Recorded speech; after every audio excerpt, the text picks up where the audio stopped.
Welcome back to The New Perspective. My name is Rena Risper, and you're listening to MichiganBusinessNetwork.com. In the studio, I have Sharen Lange. She is the project director of Try Jazz. Welcome.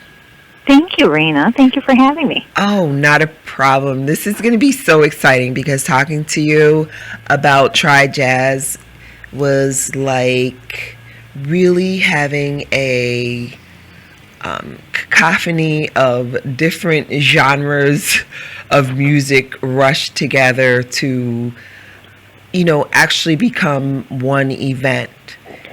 Tell me a little bit about what Try Jazz is all about.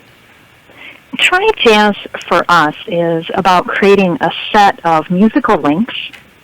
So for students or music lovers, perhaps a jazz novice, or even someone just curious about the genre of jazz music, what we want to do are share some of the elements in the creativity, maybe a little of the history of what jazz is to us, being the United States and its music, through some live audience recordings.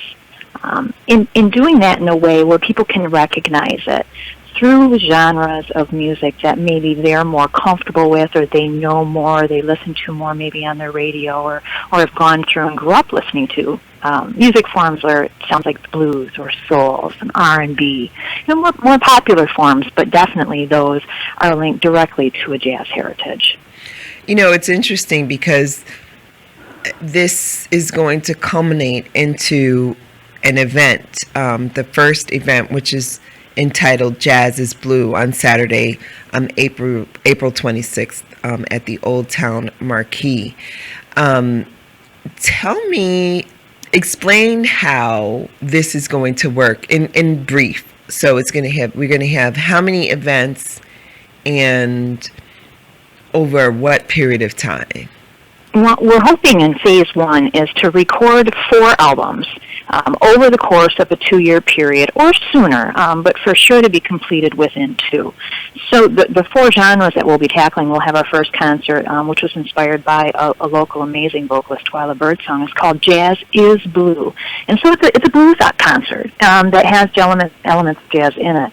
Our second one will be Jazz is Funk. And much like that genre of music, it will represent a lot of really hot horns and sort of the driving beat of what is known to be the funk sound. We'll cover Jazz is Soul, take people back a little bit maybe to the late 60s, early 70s, and feel some of that smooth R&B. And then we also have planned one called Jazz is Now, and that really is our farthest stretching concept to reach some of the younger generations and include some pop-type music, some hip-hop, and more current-type flavors and beats, and to let them understand, or to help them understand, that there is a lot of jazz in the roots of their music today. Now, when you speak about jazz, what do you think the historical significance is of it in popular music today? Yeah, really, it's quite extraordinary, the link between the United States history since the beginning of the turn of the last century and all music that we enjoy. It sort of is the tree of life for popular music in America. Back turn of last century, there was an infusion and a blending of African rhythm and rhyme with European instruments and melody. And so when those two things came together in the early 1900s, 1910, 20s, jazz and blues, its twin, I think, in music, sort of was born. And from that core, really, all of the music that we enjoy here, funk, soul, R&B, rock, country, bluegrass, folk music, hip-hop, pop, top 40, all of those musics can be traced back to those moments of blending those sounds sort of in the pot of jazz and blues music at the turn of the last century. That's very, very interesting, because a lot of people really don't recognize what the historical significance is of jazz, and it always has been a part of just our whole being. I mean, socially, politically, it has been a part of our culture. It really has, and it's interesting when you kind of follow it from that perspective. things that were happening in our country were mirrored in the music of jazz. The world wars, turmoil within our country and abroad, the size of jazz ensembles, the sounds, the direction, the migration of music and artists, Chicago, New York, LA, New Orleans, all of those things sort of tied in with the tempo, what was going on in our nation.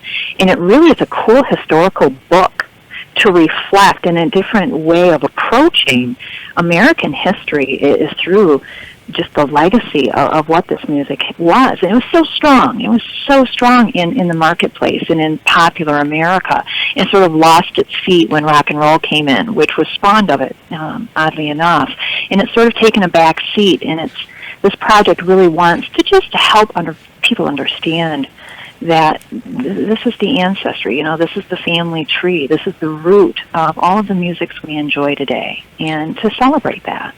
Well, speaking about the root, when we come back, we're going to, discuss how Tri-Jazz got started. I'm in the studio with Sharen Lange. She's the project director of Tri-Jazz, and we'll be right back after the break.